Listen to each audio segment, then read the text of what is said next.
Topic for the moment is influence of streaming on storytelling. The session will be chaired by Karan Taurani, SVP, Elara Capital. We joined on stage by Vishal Furia, director, Manish Gupta, film director and writer, Mr. Ravie Dubey, actor, producer and writer, and Kartk D. Nishandar, founder, GSEAMS, producer Taali, and also Mr. Sonal Dabral, writer, director and creative consultant. Can we please have all of you on stage, ladies and gentlemen? जोर से ताली बजाइए for our wonderful panelists and moderator. Thank you so much, sir, for joining us over here. SCREENXX 2023 Summit and Awards. The stage is all yours. I believe we can clap a lot louder. We can appreciate a lot more for this wonderful panel. Great in-depth knowledge. That's all set to come your way. तैयार हो जाओ आप लोग. The synonym of this panel should be fire. That is actually the value of this panel. Thank you so much.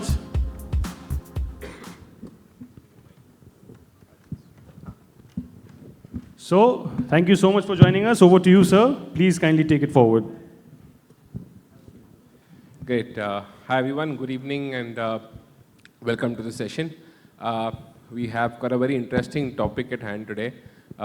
Talking about the creative ecosystem. I think we all have seen what OTT has done since the launch of 4G, since the last 6-7 years. So many platforms, so much of content. We all know the growth rate numbers, how the pandemic accelerated the trends towards digital. What is the nature of content? We've seen a huge variety of content. We've seen a number of platforms getting launched. I think India was at peak at close to 55, 60 OTT platforms. That's a very large number. And currently we're at somewhere close to 40 plus OTT platforms even now as we speak.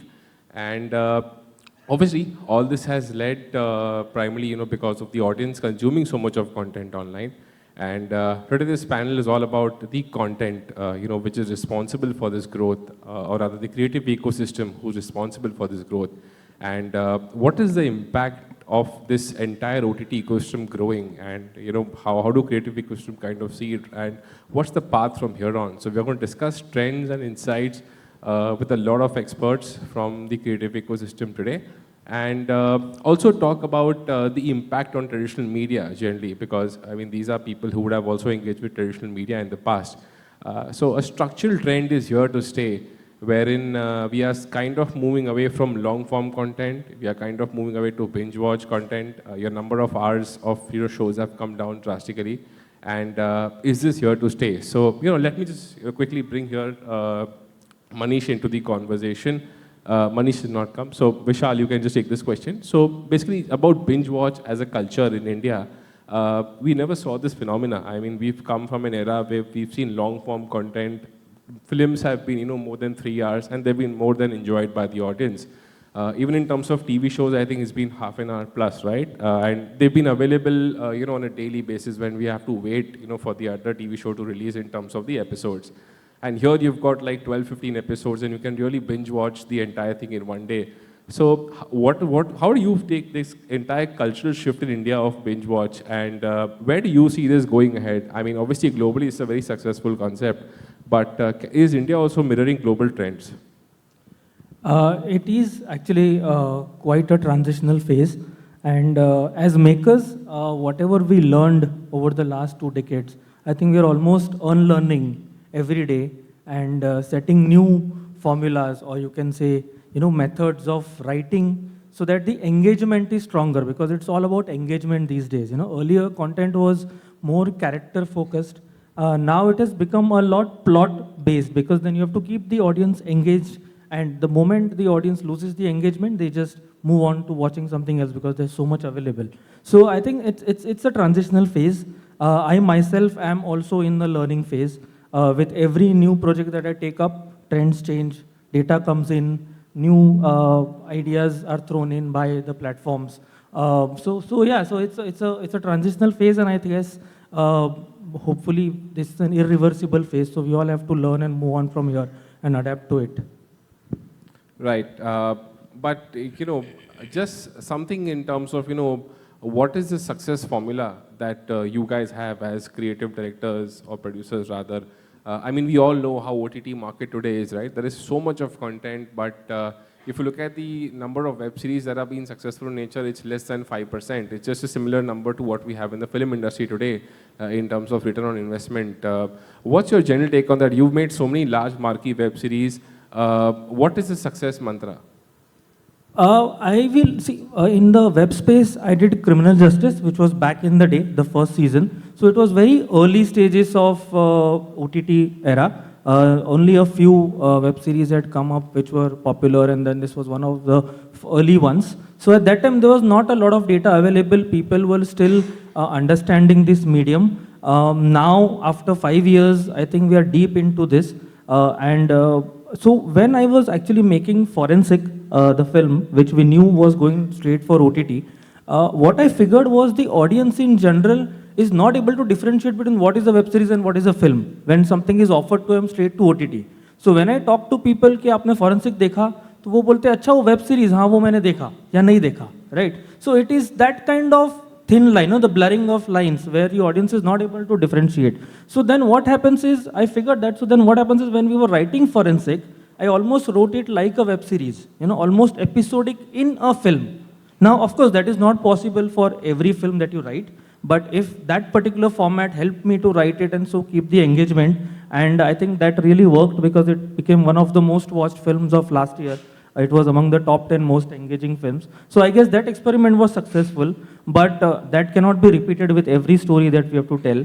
So yeah, so if you ask me frankly, if I have to now release a film straight to OTT, I don't know what is the new formula that will work. I'm still trying to figure. Thankfully, my next film would be a theatrical. Theatrical is a sum of the 2 hours of your experience. So that's again, we can go back to somewhere midway between traditional film writing and the new era film writing.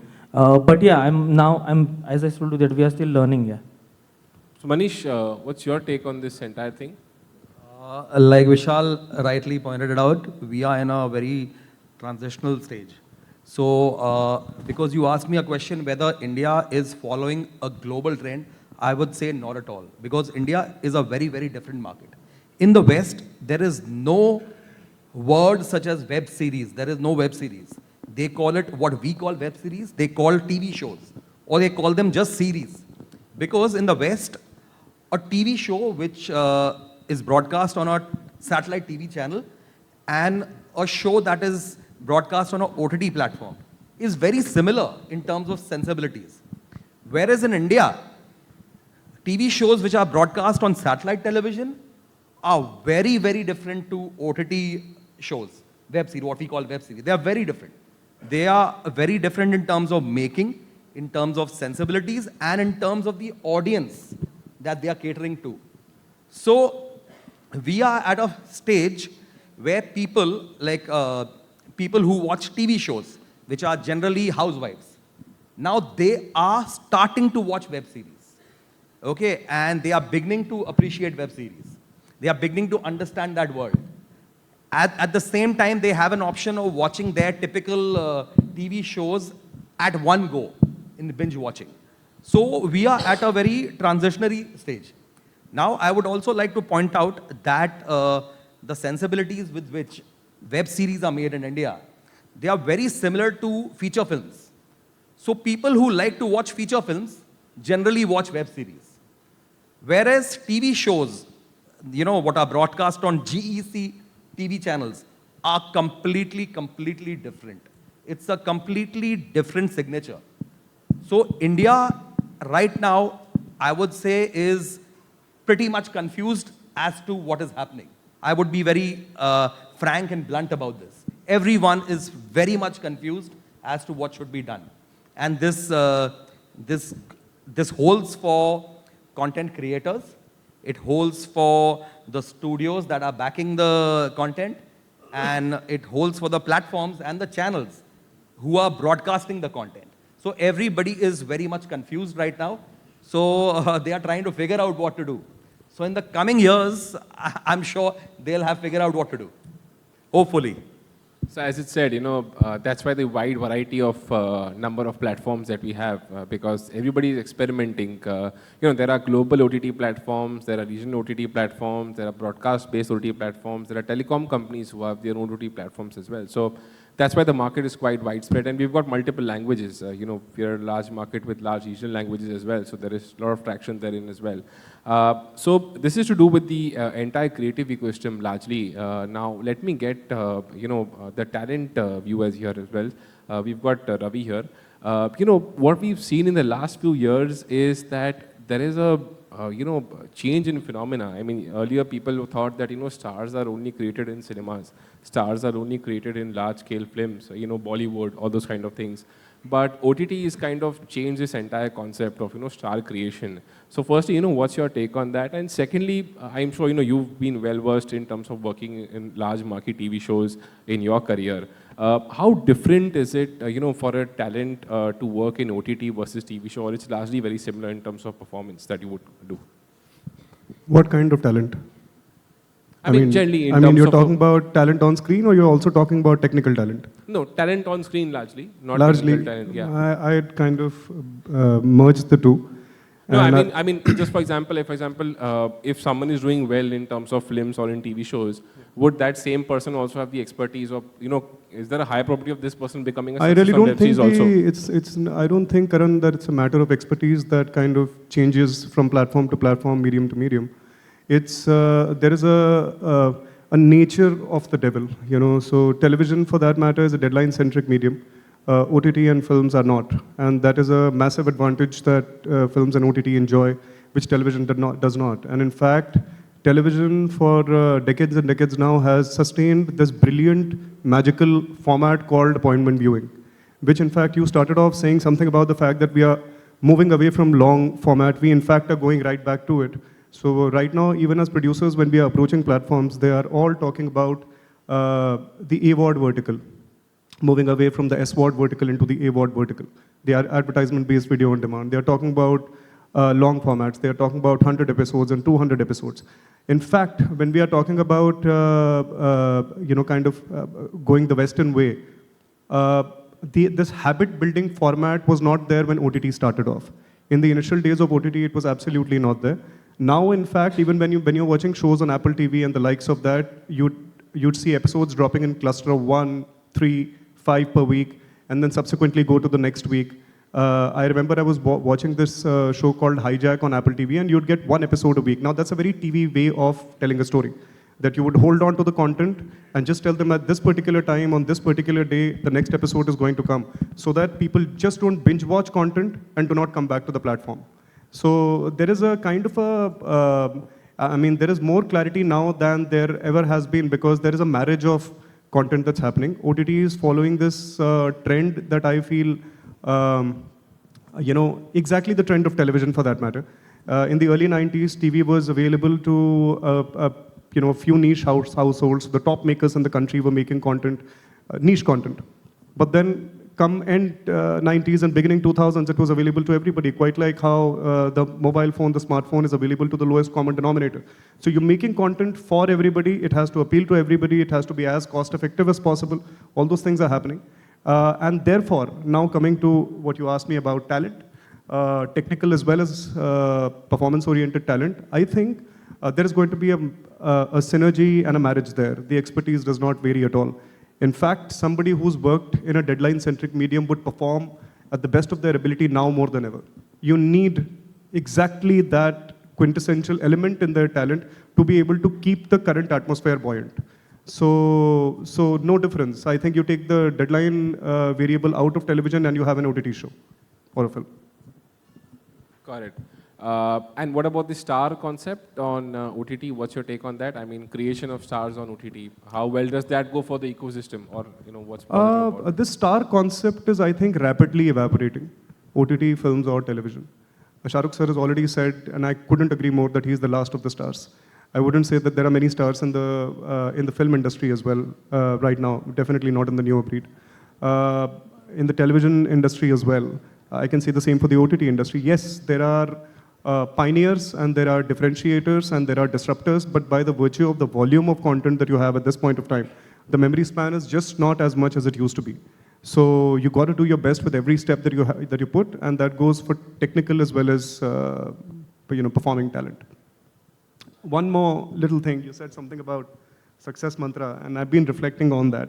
I don't know, I'm way younger, and I'm in fact a huge fan of the panel that's sitting here. Just one thing that I feel, that if you could take research and data with a pinch of salt, that just might be the success mantra we need. जो 4 महाकाव्य हैं, Ramayan, Mahabharat, Iliad, Odissi, जब लिखे गए तो research and data नहीं था. तो that would be my 2 bits on it, and that's it. That's my piece. So, Sonal, I'd like to get your views also on this, Sure. you know, in terms of this entire success formula, binge watch. Can you speak about data analytics in general, you know? So, at the back end, we have got so many shows being produced, so many web series being produced, but nobody knows in terms of how the success is measured. And most of these platforms keep the data with themselves. In fact, they don't share. They're obviously not bound to share because they are AWOD or SWOT platforms, and they're not bound to share the creative ecosystem. So have we seen a change over the last 2 to 3 years that, you know, some kind of data is also shared now with the creative ecosystem, that, you know, this genre is doing well generally, so try to focus here. This star is doing well on OTT, try to focus here. Just any data points, you know, which is actually better for the ecosystem, actually better to get better success rates. Yeah, you know, I spent all my life in advertising, and now shifting into long form by directing a feature film and getting into this whole system. So, but I've watched this space really, really closely because of real passion towards it, and being a viewer and coming from the industry itself. My belief is that when it comes to audience preference analytics, it's a slightly complex issue. It cannot ever be, when it comes to creativity or any creative content, a foolproof method. And primarily because when it comes to people's choices, you know, a whole lot of humanity comes into play. So one other thing with preference analytics is that it always will give you data, it'll give you analytics based on past behavior. And we all know that for creating breakthrough content, you need out-of-the-box thinking, thinking that has not been done before, delving into subjects and stories that possibly have not been done before. So you might get a competent, successful formula coming out of it, but to create breakthrough content, you can't always rely on data. And I think that's something Ravie was also talking about. So that's one, especially in India. And Manish, I think you touched upon it. Although I don't agree with Manish that we are so confused currently, but he was one point I'll pick on, which is that India being such a diverse country, the number of cultures, regions, languages, nuances. So when it comes to, again, analytics, they might not be able to get to the very, very finer nuances of language, religion, and the differences. So most of the time, the data might give you readings and, so to say, as a guide for trends and behaviors, but might not go deeper enough, which as we are seeing is so important for OTT storytelling, you know, getting into regional stories, nuanced stories, local stories. So that's another thing that is a bit of a problem with data. Other problem is that, as we have seen with more and more successes on OTT, that great production values are also extremely important. Great production values, great talent coming in is also very important. Your data might not be a good thing to guide you in that direction. It might give you preferences, it might give you trends. So I think in conclusion, a combination of data, readings, yeah, because it's a definite help, but along with that, not forgetting human instinct and human intervention and human creativity. Yes. Got it. So I think experimentation is the way to go ahead. I think Exactly. Despite this industry being close to 7 years old, I think since the time it took off in 2017 after 4G, we're still some time away wherein things get streamlined in terms of what works, what doesn't work. And I think even Bollywood is currently battling the same issue, right? I mean, despite being a 100-year-old industry, they're trying to battle in terms of what work doesn't work. Kartk, you know, your perspective here, again, it's a similar kind of a thing, but generally, what do you think is working more on OTT? I mean, just in terms of your expertise, is it real life biopics? Is it fiction? Is it large scale type web series with a lot of VFX type of content? What's actually working on OTT? So Karan, I would like to divide the OTT era practically in two phases. One was the pre-COVID era, and then the second one was the post-COVID era and the COVID era. When we got exposed to so much of content, pre-COVID, the Indian diaspora was looking at content which was only Indian made. And then COVID happened and we started experimenting with a lot of content. The common audiences started going ahead and viewing content not only in international English language, but also languages across the board, like Money Heist, Squid Games, Fauda, all of these started doing extremely well. Coming to your question, I mean, I genuinely feel that it's an evolving market. In the last 5 years, we've produced close to around 7 series. Our latest being Taali with Sushmita Sen, and where we are the creators as well. We genuinely believe that you need to there is no fixed formula, which even Yashraj couldn't find a fixed formula while making films. But what we genuinely feel is you need to appeal to the common people while you're telling your stories. B, you need to tell a story which is extremely engaging. When we made Taali, we were quizzed and questioned by a lot of people saying that it can even go the documentary way, And then we are very true to our content. We spent close to around 2 years in writing, and that's what we do with most other shows. I mean, this panel feels like a lot of friends here. Vishal has directed one of our films called Bari, which was one of the subjects very close to us. Ravie is a friend. We've been wanting to work together for a while. So we genuinely feel that as you evolve every year, the kind of content that the audiences are sampling, they're becoming very critical. They're becoming critical because they are also getting a lot of international exposure. So then why not create content that you can take it internationally?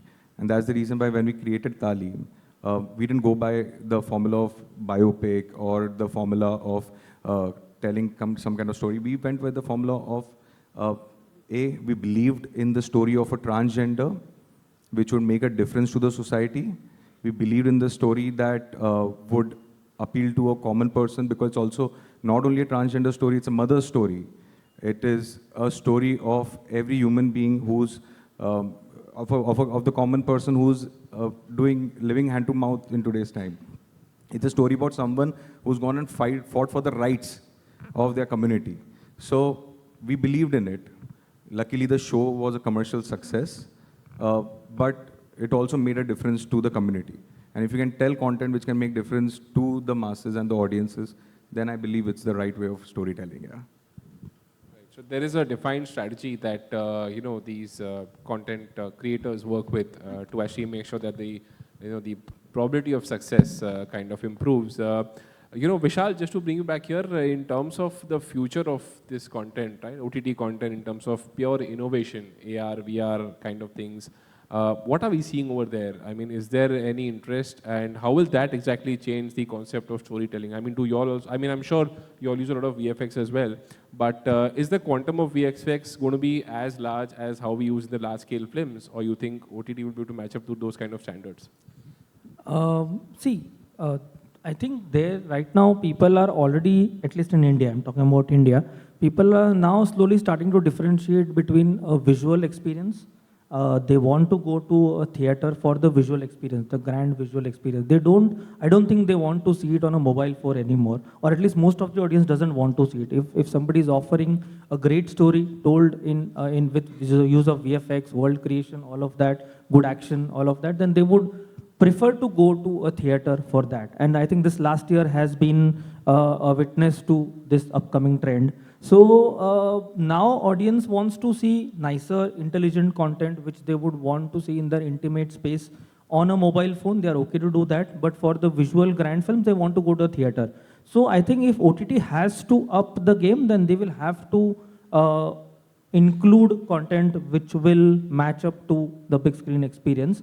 Having said that, that content will also be costly to make. So right now, I think they are not very pro that kind of content. In the early stages of OTT, they did approve some series which were quite heavy in terms of budget and everything. But when I speak to people right now, they are not very pro towards it. They are not very enthusiastic about big budget series, you know. But I think if they have to match up to the to the theater in terms of viewership, then either they will have to bring very interesting stories which cannot be told on the big screen but enjoyed on the smaller devices, or they will have to match up to the visual experience. I think this divide is a good divide because then both the mediums can coexist in their own way. I, for one, would be advocate for this divide of storytelling. Right, and Sonal, you know, this entire OTT era has also led to a change in terms of the way content is traveling, right? I mean, Hindi films predominantly have been consumed by the audiences, you know, the NRI audiences abroad, but OTT content can actually, you know, go worldwide and you can have a very large audience over there. So what's your sense in terms of the content traveling? Because we've always been a laggard as an industry, you know, film industry, if you see only about 10% of revenues comes from overseas, and that too, a large portion is from the NRI audience. So when do actually local people globally start appreciating our content? Are we kind of doing stuff for them as well? Yeah, absolutely. I think, as I think you only said that we are, it's just the beginning of streaming. You know, we are still in baby steps. But the great thing is that if the fact that Indian content, OTT content, is going across and is liked by people outside of it, just NRI audience, is already happening.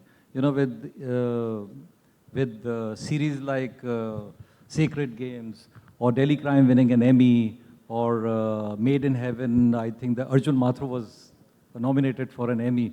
So the fact that there is an audience there, which is, and why these series have been successful, you can see that in all these web series, there are universal stories that are being told, which appeal to anybody, anywhere in the world.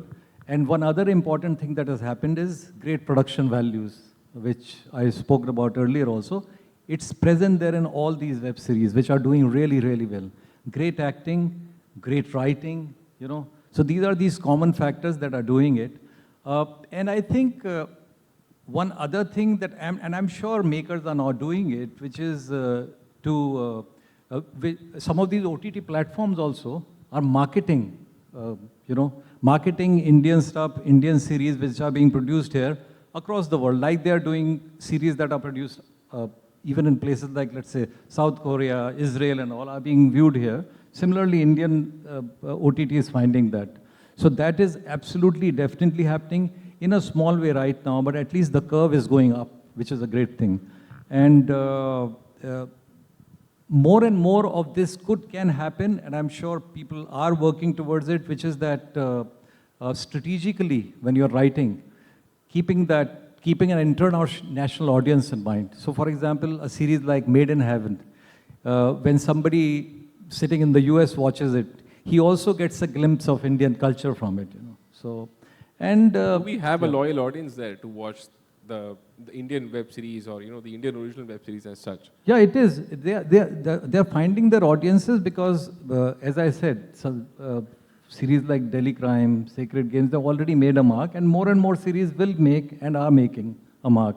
So baby steps, but going up like that, you know. Right. Also, I've got a very strategic business sort of a question to ask you guys. So see, frankly, in the last 5 years, you know, what we have seen is a party for the OTT, for the creative ecosystem, right? I mean, so many platforms, so much of need for content. Directors and actors have been free to do what they want to do, so much for experimentation. Last 2 years have been kind of tough. You know, JioCinema is going AWOD. People are not paying for content as much as they used to. The market is evolving. Consolidation is happening. Number of platforms have come down, will come down further going ahead. How do you see that in terms of an impact for storytelling, you know, for the ecosystem? Will experimentation come down basis that? Any one of you all? I genuinely feel that, as we say, the AWOD formula, everyone needs to crack that, because eventually, if you do not make revenue, you are not going to invest into the content. The era of experimentation, which was close to almost 5 years, has now passed by, and there are the platforms emerging. lot of them have eventually lost out on their funding and looking out for more funding. So I genuinely believe like makers like HBO, who have cracked the formula of what do you call it as a TV plus right now. If you see a Suits, they invest in the right place. They invest on great sets. They invest on the costumes, but it's just one office and the house.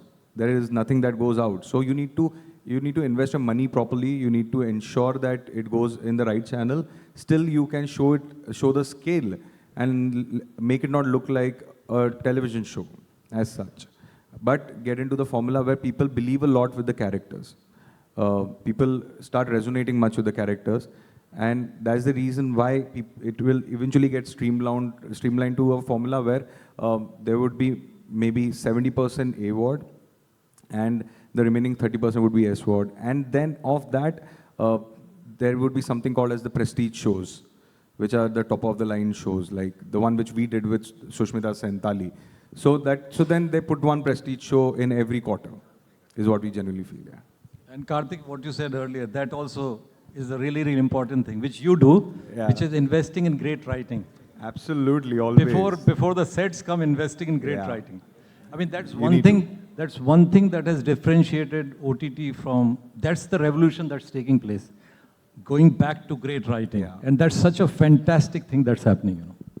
So I think if this kind of a risk does emerge in the future, the industry will be innovative to adapt this as well. And just one last risk, for the creative ecosystem on censorship. A lot of noise around this. Anyone is free to answer this. What if there is some kind of a censorship, not blanket censorship, but some kind of a restriction in terms of what content you're supposed to show, how you're supposed to make content? Would that kind of hamper creativity, or would that hamper consumption, of the OTT platforms? Yeah, I'd like to comment on this.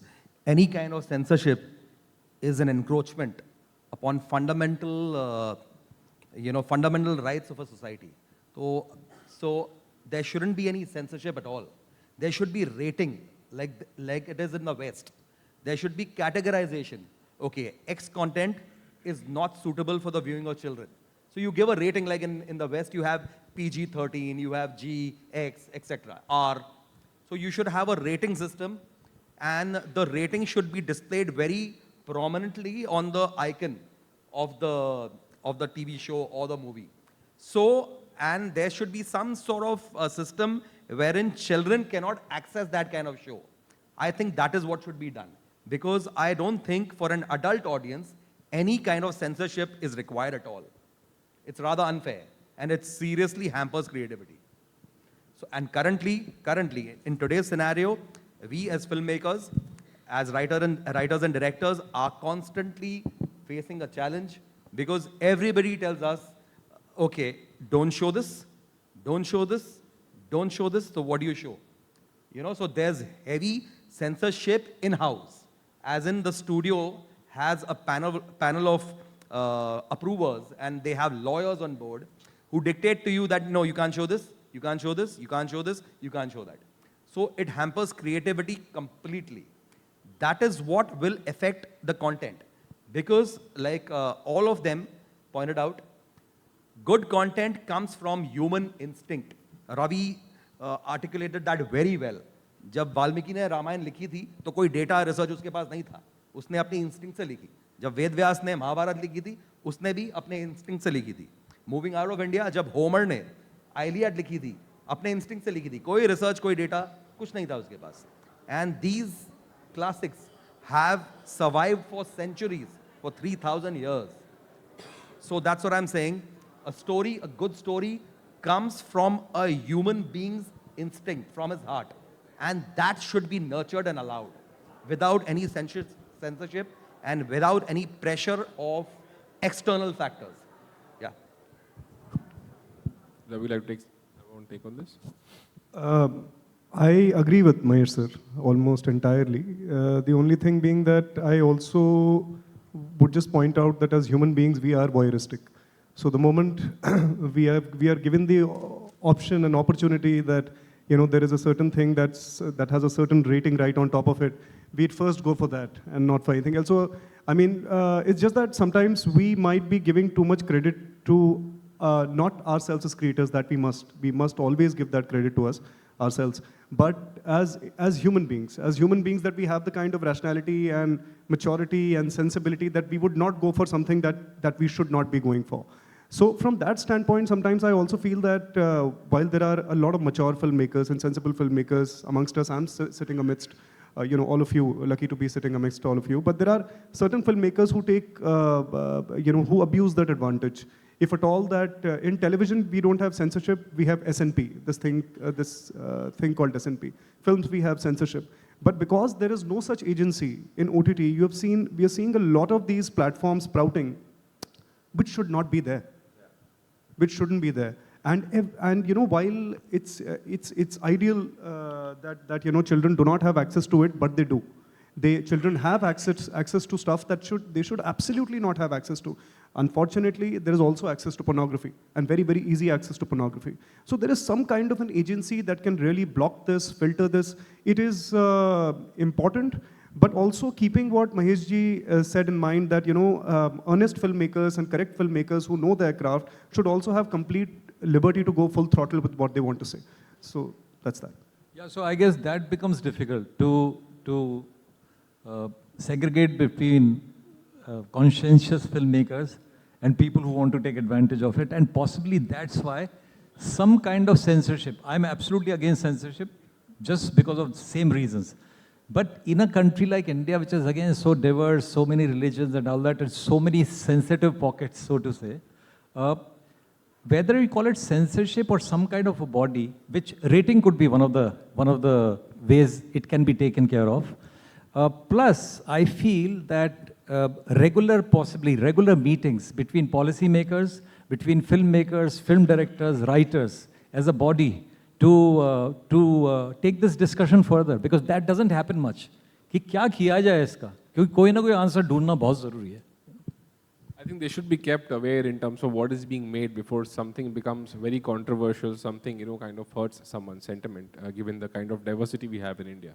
I feel like Ravie pointed out, when a set of people set out to make a film or a series, a huge amount of investment is required in crores. So it is very obvious that all the stakeholders, including the writers, directors, producers, and the studio people, the broadcasters, everyone has a basic sense of responsibility. So I don't think any particular person will really show something which is so radical that it's completely derogatory to a certain community. So we have a sense of responsibility, and that responsibility should be respected. That's the only way I feel that's the solution. That trust the responsibility of the makers. They are responsible. They will not show something which is radically wrong. At the same time, like Ravie pointed out, there's a lot of pornography, there's a lot of inappropriate content which children shouldn't be seeing. So what I feel is there should be some sort of regulation, some sort of body or an agency, and some sort of system brought into the OTT platforms where that kind of content is not available to children. Children cannot access that.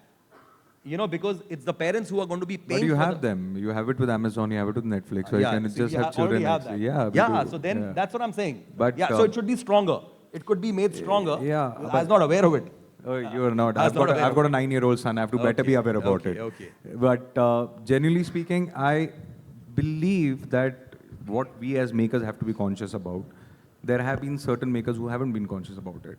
And there has been content that has been created, which is the reason why a regulatory board, maybe the rating system, as you said, I don't know how to coin the word, but you would need to filter it at the writing stage so that you do not create it and then it needs to go to any regulatory body.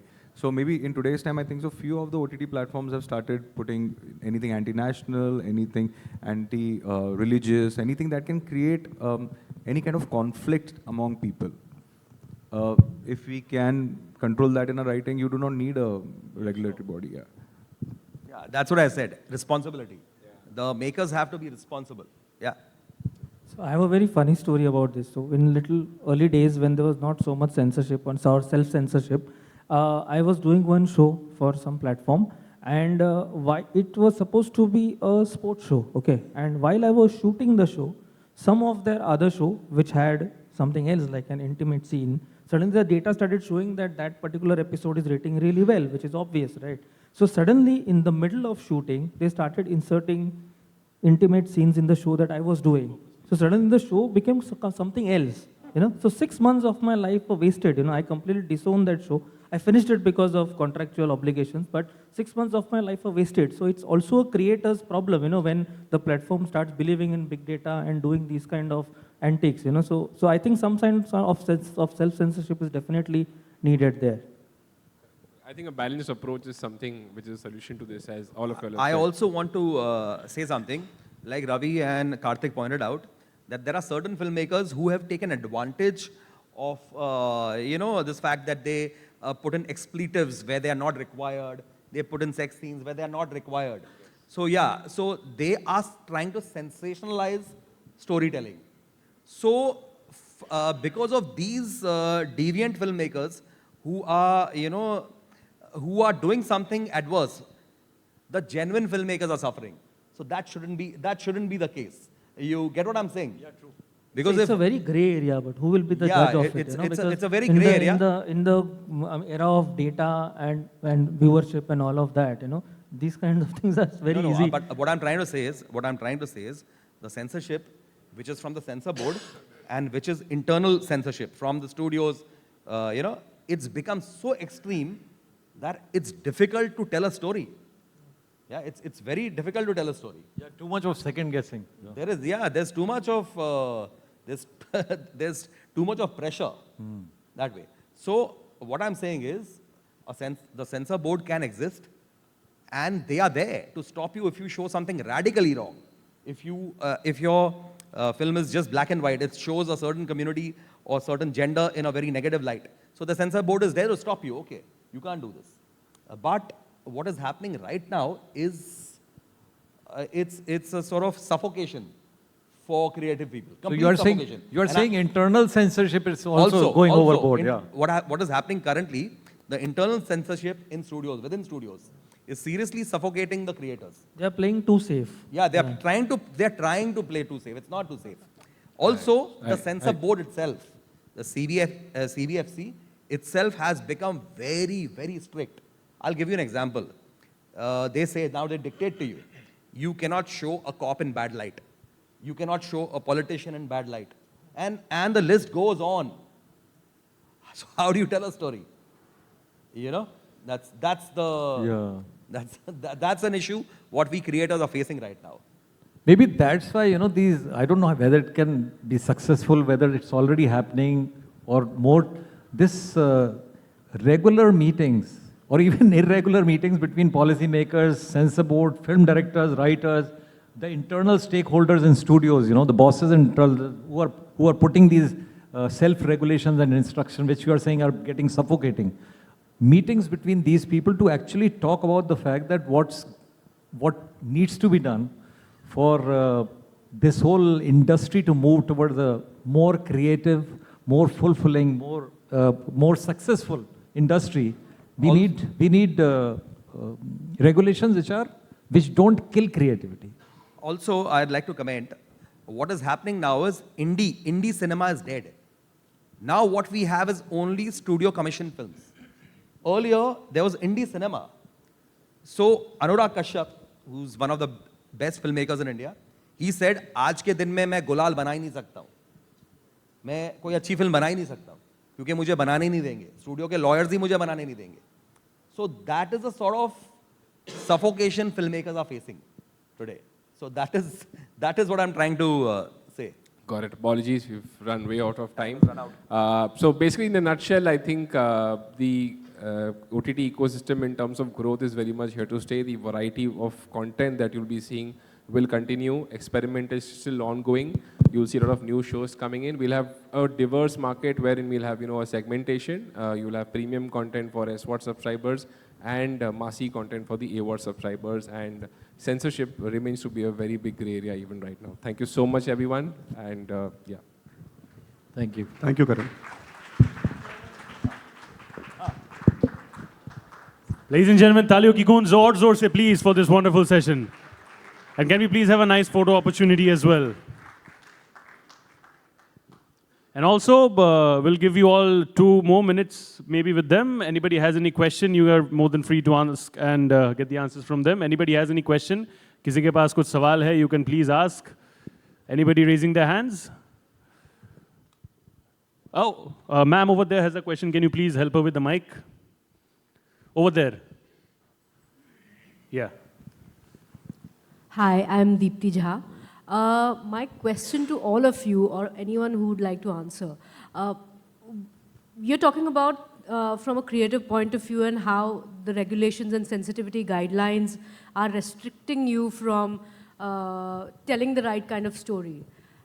From that point of view, which OTT platform do you think is more open as of now for you to approach and tell your story more freely? Thank you. Netflix, Amazon are more open-minded. The international platforms are more open-minded. The Indian homegrown platforms are more inclined towards censorship. Yeah.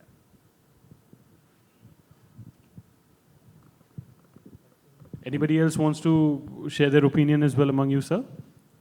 No. You all believe in the same? Yep. Same answer, same opinion, wonderful. Sir has something Actually, to say. right now, most of them have got this regulation, including Amazon and post-Tandav, yeah, and Netflix as well, because it is a mandate which is given from the government itself, from the regulatory board itself. It's because of, as I always say, if as creators, as makers, we were right in the writing stage, we were right in when we created content without answering any kind of conflicts, then it wouldn't have happened.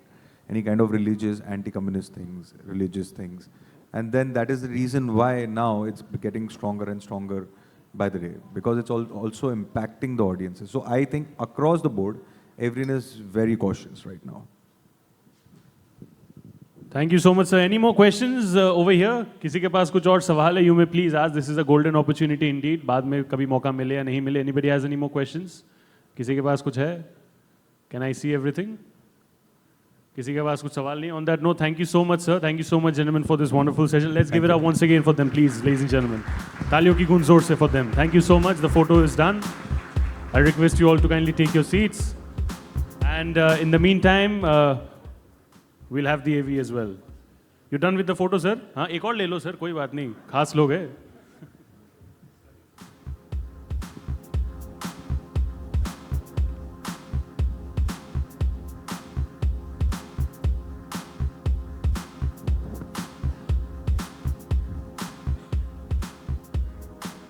Thank you so much, sir. Wonderful indeed. Thank you so much.